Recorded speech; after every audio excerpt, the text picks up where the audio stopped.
I'll be introducing you to Anna Whishart and Kwame Gyamfi. State Senator Anna Whishart has lived in Nebraska for over 30 years. She is a graduate of Lincoln Southeast High School and Middlebury College, where she studied film studies. After working for 6 years at the Nebraska legislature and leading advocacy campaigns, she was elected in the Lincoln Airport Authority in 2011, where she served as chair. In 2016, Anna was elected to represent District 27 in the Nebraska legislature with over 70% of the vote. She has served on the Appropriations Committee and as vice chair of the State Tribal Relations Committee. Senator Whishart was reelected again in 2020.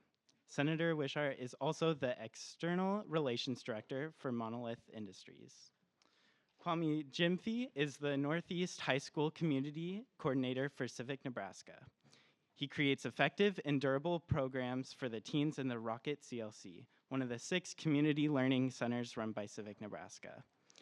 Kwame also maintains relationships and partnerships with community-based organizations, Lincoln Public Schools staff, neighborhood residents who support the goals of the CLC.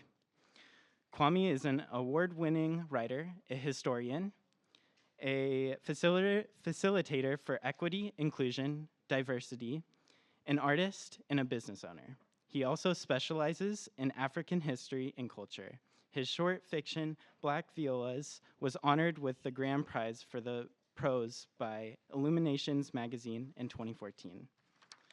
Give them a warm welcome.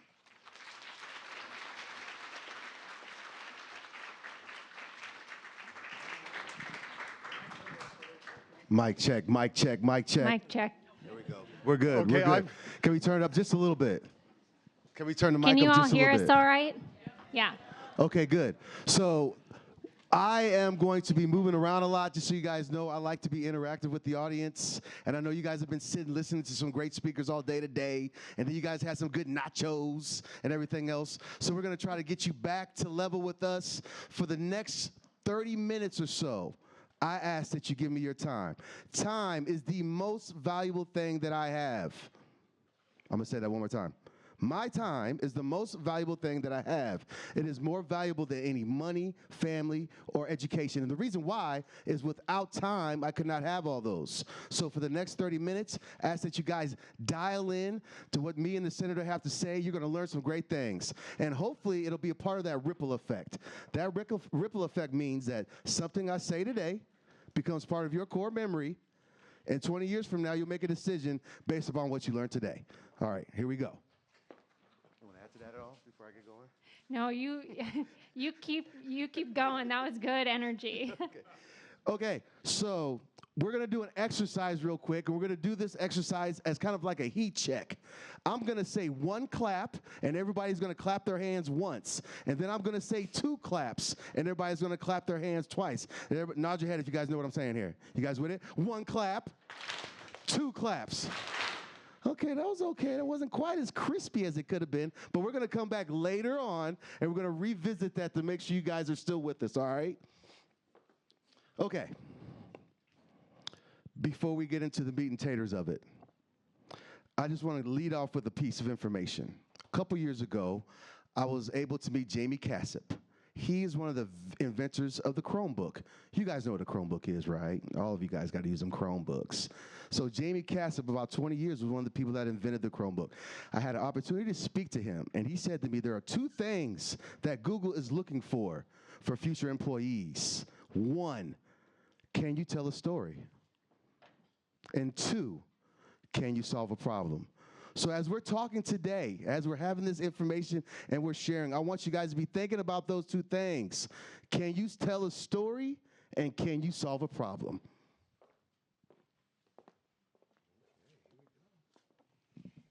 All right.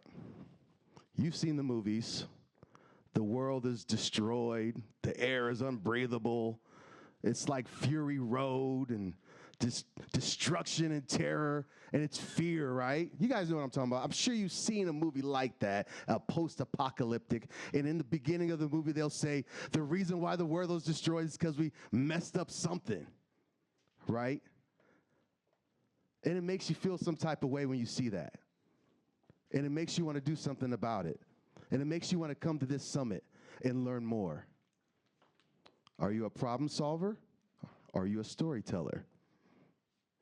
Right? Because that's what's going to be required. I'm not going to come up here and tell you there's a specific job that you're going to need for the next 20 years that's going to fix the problem. What I am going to say is you all have the tools already available to fix where we messed up. Did you hear what I said? I said fix where we messed up. I'm talking about the generations before you that did not take advantage of their opportunities to make this world better. So you all, starting today, are going to take those opportunities and advantages. You're going to remember something you heard today, and you're going to walk away from this, and you're going to use it. Nod your heads. There we go. I see some good head nodding there. That's good. That's decent. That's decent. Go ahead. I'll let you talk for a second. Well, it's hard to match that energy, and really excited to get to share the stage with him. You know, when we met to talk about what we wanted to discuss with all of you today, we said we wanted to have a conversation. It can be easy for these types of experiences to be sort of us just presenting to you, but this is an opportunity for us to hear from you as well. I want to tell you a little bit more about myself, just in the sense of I was sitting in a room like this not long ago and not much older than all of you, before I knew I ever wanted to run for elected office. I was home after college. I had been engaged in policy work. Actually, my former boss, Senator Ken Haar, is here. I started working with him, but I never thought in my wildest dreams I would run for office until I was in a room at a women's event, and this young woman spoke directly. She was a senator at the time. Her name was Senator Amanda McGill, and she spoke directly to especially the young people in the audience, and she said, don't wait. Get involved now.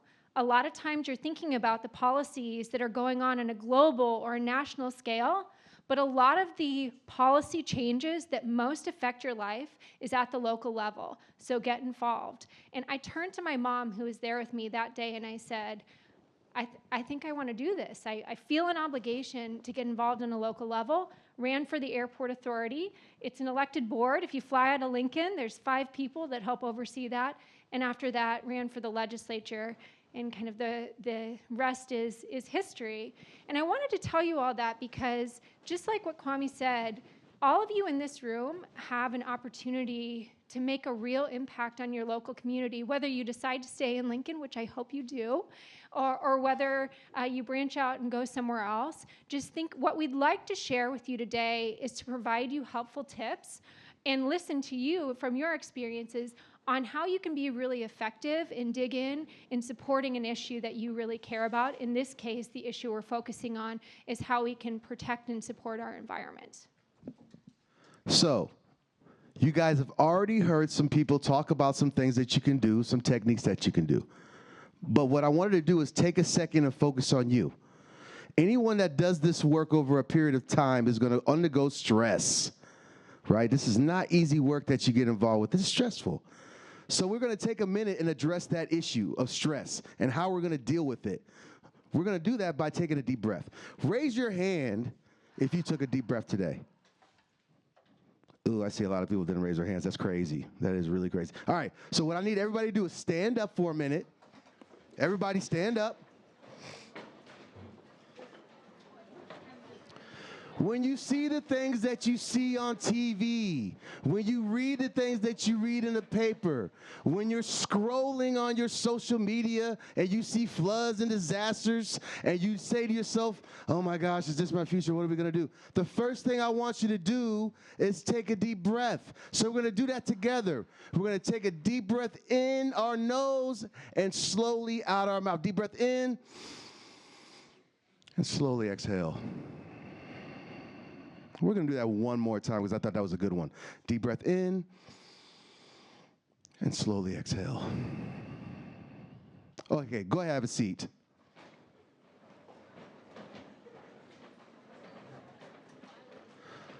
So when you are in those moments, that is the first thing we need you to do is take a deep breath and collect yourself. Because what's going to happen is if you try to approach an issue and you already have this anxiety buildup in you, you're going to have ineffective communication. You will not be able to get your, okay, let me put it like this. Have you ever been in a room and the person that you have a crush on walks in the room and your heart starts fluttering and you know, like the Eminem song, knees weak, mouth spaghetti, all that other stuff, right? Y'all know exactly what I'm talking about. So what I'm saying is that is a natural reaction that your body goes through. It's a physiological reaction, just like anger, sadness, everything else. And those are natural blockers from you being able to have that conversation, that cognitive conversation that you need to have. So make sure that you're taking care of yourself before you try to get into this work. Take that deep breath every single day. Now, what we want to do right now is we're going to get into the meat of it. We're going to challenge someone in here. I'm asking for an issue that you believe, not just an issue now, but an issue that could potentially be an issue in the future. And we're talking specifically about our climate, our environment, our planet. So raise your hand if you've got an issue. Here we go.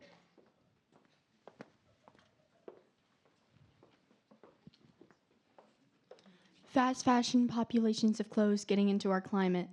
Oh my goodness. Fast fashion, populations of clothes. So what she is talking about is disposable clothes. She is talking about those clothes that you get in the mall that maybe isn't the greatest material. It's a little cheaper. It looks good for now, but you can wash it like 4 times and it dissolves at the sleeves. These are the type of clothes that she's talking about. So we want to talk now, what are the steps necessary to address this issue? Oh, we've got some hands up. So I want to hear what the audience says, and then we're going to let the senator tell us what she believes you should do. I think the first step would end up being at the consumer level, trying to not buy as much of those fast fashion products. Okay, we're being problem solvers here. We're figuring it out. Remember, solving problems is about iteration sometimes. You may not figure it out the first time right away. Go ahead. Get involved with the legislature, talk to your lawmakers. Ooh, here we go. We're getting in her lane right now. I heard legislature, talk to lawmakers. These are all good responses so far. What we got? Looking into the actual clothes and making sure it's not something that can be disposed after one wash. Okay, investigating what you purchase is what she's saying. Know what you're buying. Using eco-friendly materials that won't dissolve easily. Eco-friendly materials as well. These are all good. You guys put your hands down now. I'm going to ask the senator what she believes, what you can do as a student to start that process. Okay, so I'm going to step back on this issue and give you, even though we're talking about sort of one specific issue in terms of fast fashion and the sort of overconsumption of clothing that's disposable, what I'm going to provide you in terms of the tips are things that you can use for any type of issue you care about. So when you establish something that you care deeply about, you've looked in it, you've read it, you recognize it has, in your opinion, an effect on society that is negative, and you want to do something about it, the first thing you do is see what you yourself can do. So I love that response of how do I put some skin in the game and put my own actions and my words in the direction that I want other people to. So I thought that was I liked actually how you all sort of layered on, because this is the direction you should go. So first, you get sort of yourself in line with where your morals and your values are. The second thing you do is you look at the issue and you decide who, if you want to take this up to one of your elected officials, who has the jurisdiction to actually impact this issue. So for some issues, the jurisdiction is way beyond the state legislature, for example, or your local city council. So coming to them with that issue, they don't have the ability to change that law. So you may have to go higher up to your Nebraska delegation, for example, those that represent you on the federal level. But maybe there are ways with an issue that you think maybe has a federal, mainly sort of a federal or more global sort of impact to find a way to make a dent in that issue at the local level. So for example, if you're looking at issues in which you want to incentivize people purchasing more locally produced fashion and materials, then look at ways where you could maybe champion a policy that incentivizes and supports local businesses growing, local stores where they source their materials in a sustainable way, for example. So what would you do there? The first thing I would tell you to do is always look at who your representative is.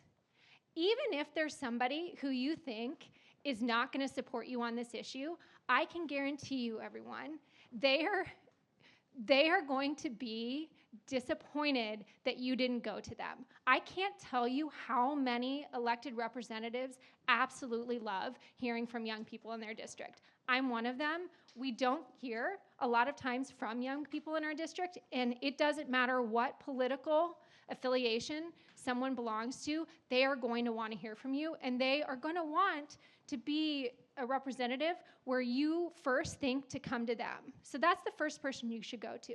The second is you should chart out, who do you think, if you look at people's past policy records, what are people, when you look at their history of voting and what they've communicated on social media or in public forums, look at and chart out who are other champions you can go to. Who can, you put on your chart, these are the people who I know are very likely going to agree with what I care about, and so I'm going to go and ask them to help me champion this issue. Those two parts are so important. I will tell you, though, the area where you should spend the most time on any issue is thinking about that list of people you need to persuade. If I have learned anything in my life in the legislature, it is that you should spend the majority of your time working and building your messaging and your arguments and your listening skills on helping to persuade people to change their mind on things. No person who's in elected office doesn't have a mind. Everyone does, which means every mind can be changed if they're open to learning and if they're presented with the type of facts and communication that makes them want to be in that environment to learning. So that's one thing I want to reiterate is probably the most important thing I want to impart on this group today, is that a lot of times when we care deeply about an issue, we spend the majority of our time and energy just speaking to the people who already care about that issue. And so sometimes then the communication and the messaging that we create further isolates the people who we actually have to persuade in order to have enough people to change. And so what we'd like to do is walk you through and talk about some tools that you can use in order to work on the skills needed to help persuade people to change their minds. Before we do that, let's do a heat check. 1 clap, 2 claps. Ooh, that was crispier right there. I like that. That was very good. So I saw a hand back here. I wanted to make sure that we didn't miss that hand that was up.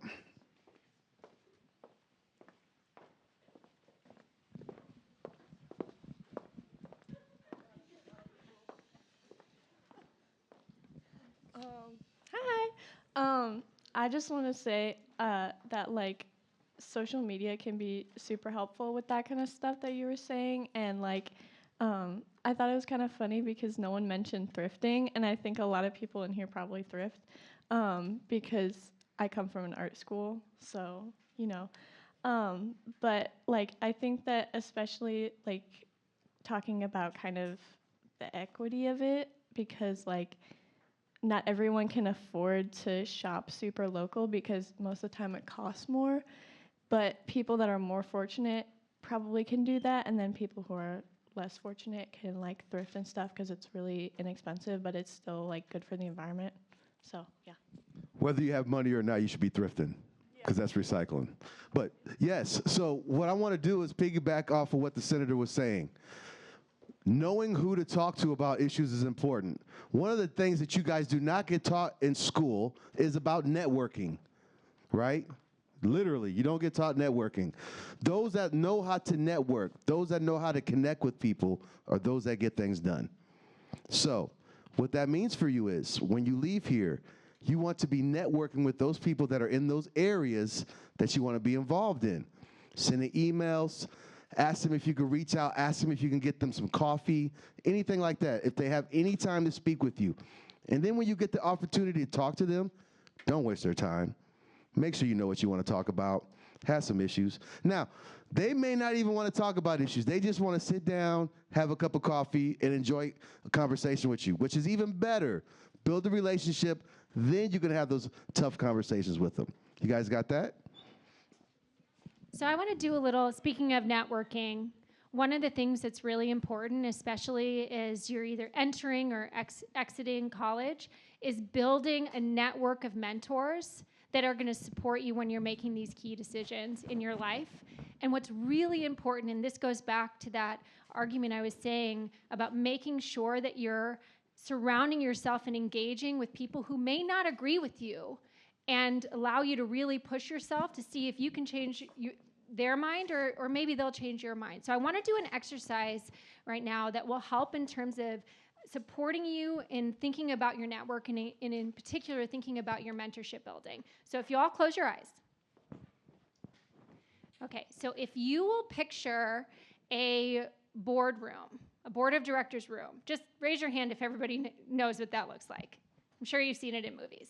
So big, long table with like 10 chairs around it. And you are sitting at the head of that table. And surrounding that table is the board of directors of your life. These are the people who you want to have surrounding you, who are going to help you when you have a really key decision you need to make, whether it's what college should I go to, what job should I start, should I run for office? And so think about, as you go home, you won't have to do it right now, but think about who is in those chairs and make sure that at least half of the people that are in those chairs are people that are going to challenge you on the way you're thinking, challenging you to do even more, to strive even more in your life. Because these are the type of people, when you have an issue that you care deeply about, you can sit down and walk them through how you as a person are going to be able to have the biggest impact on that.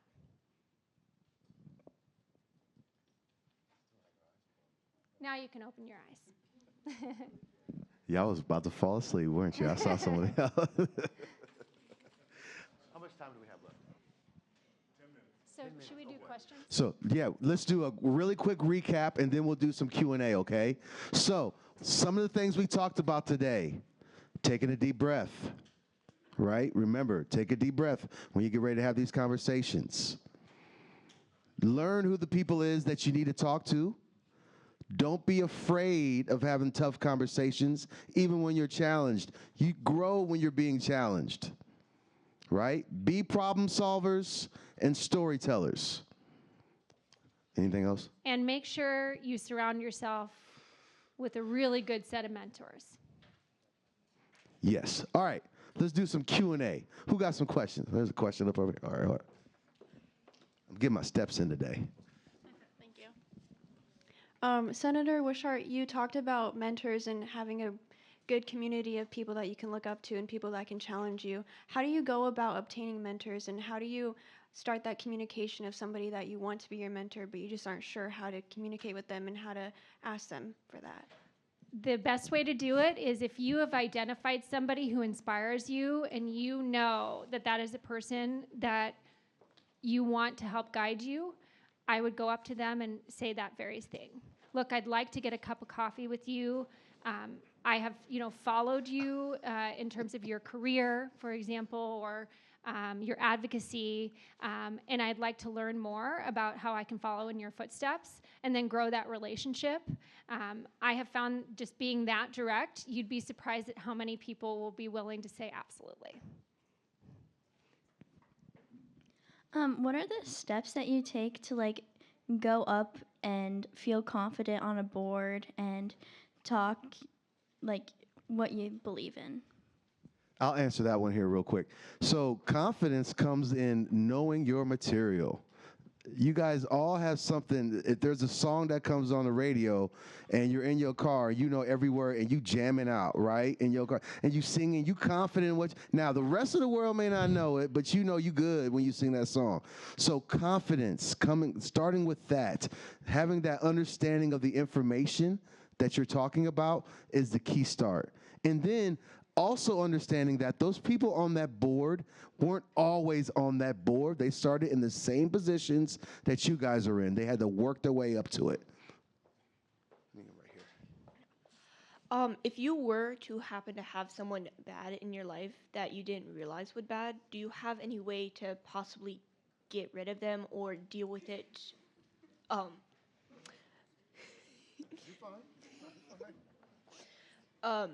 Like emotionally and mentally stable lives? She's asking about those toxic people. How do we avoid those toxic people? That's a great question. I've never gotten that question before, but it's such an important one to figure out in life. I would say that the first thing is just to make sure that you as a person set boundaries in your life. You may not be able to, depending on the situation, if it's a work environment, you may not be able to entirely avoid that person. But being very honest and clear about expectations when you communicate is so important to do. So to me, that would be the first thing I would do is communicate feedback in a very honest way, and then set sort of boundaries in terms of how we would be working together if say the working relationship isn't working out very well. All right, we're going to do just a couple more questions here.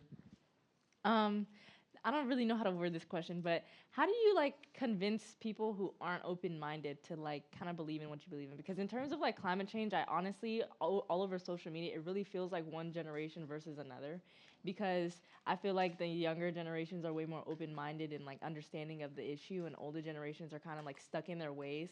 So how do you go about like convincing someone that it is an issue and stuff like that? That is such a great question. And I'll go first, and then Kwame, if you have some wisdom as well, I'd love to hear from you.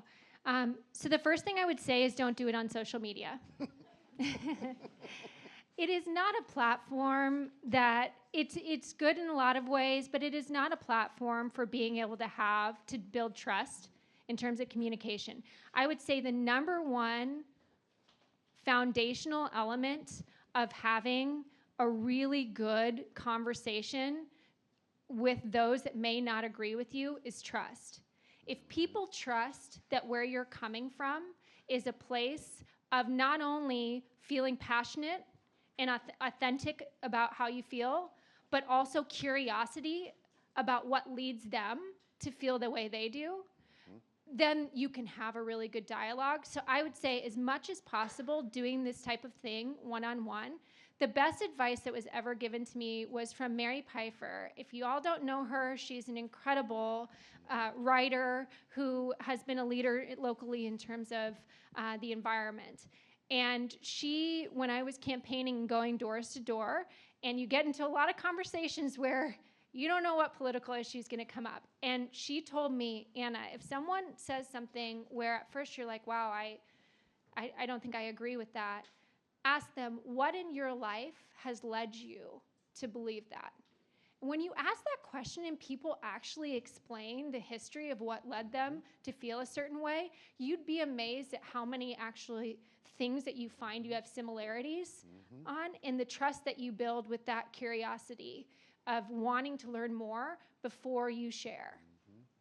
I 100% agree with that. I also believe that you need to make sure going into that conversation that you're okay with compromise. So I think we've forgotten that our way is not always the perfect way, and we forget to make those compromises. So be willing to compromise in those situations. All right, we're going to do one last question, and then we're going to wrap it up. Piggybacking off of that a little bit, how do we make sure that when we make our voices heard to elected officials, that it's genuine and that it's not just like pandering for our votes and to our message? Yeah, so first I would tell you, like, most of the best, I would say the top pieces of legislation I brought were because of a constituent literally walking into my office and saying, this is an issue I've identified. I know nothing about how a bill becomes a law, but can we work on this? And we literally crafted the legislation together and passed the legislation. And so what I would say is, like, don't be afraid to walk into your elected official's office. They have amazing staff who have signed up for this regardless of their political affiliation. You will love the staff. They've signed up for this because they care about people. And you, if you have an issue that you care about, they will sit and meet with you. And there's nothing more genuine than sitting in an elected official's office or them coming and touring something that you care about and you having those one-to-one in-person conversations. It's better than an email. It's better than a phone call. And the great thing about Nebraska is you have 49 state senators that are incredibly accessible in terms of knowing who they are and being able to go into the Capitol and connect with them. And I think you're going to be meeting with Senator Dungan, who's behind, standing back there, who may be able to, in the next session, just kind of workshop with you through exactly what that looks like. All right, let's go and do one last heat check here real quick. One clap, two claps. Good. October 10th. Is Check-in Nebraska Day. Make sure on October 10th you text someone, call them, someone that you haven't talked to in a long time who is isolated, see how they are doing.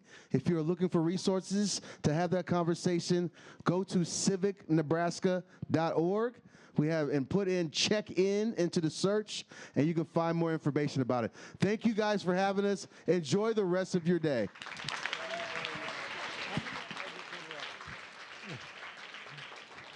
I'm going to interrupt for 15 seconds, and I must tell you a story about Anna because it applies to all of you. When Anna was, as she said, when she was very young, in her early 20s, she ran for office for airport authority. The CEO came to her one day and said, "Young woman, you're too young to be running for an office." Anna ran, she won, and became his boss. And so you need to keep that in mind. Don't give up.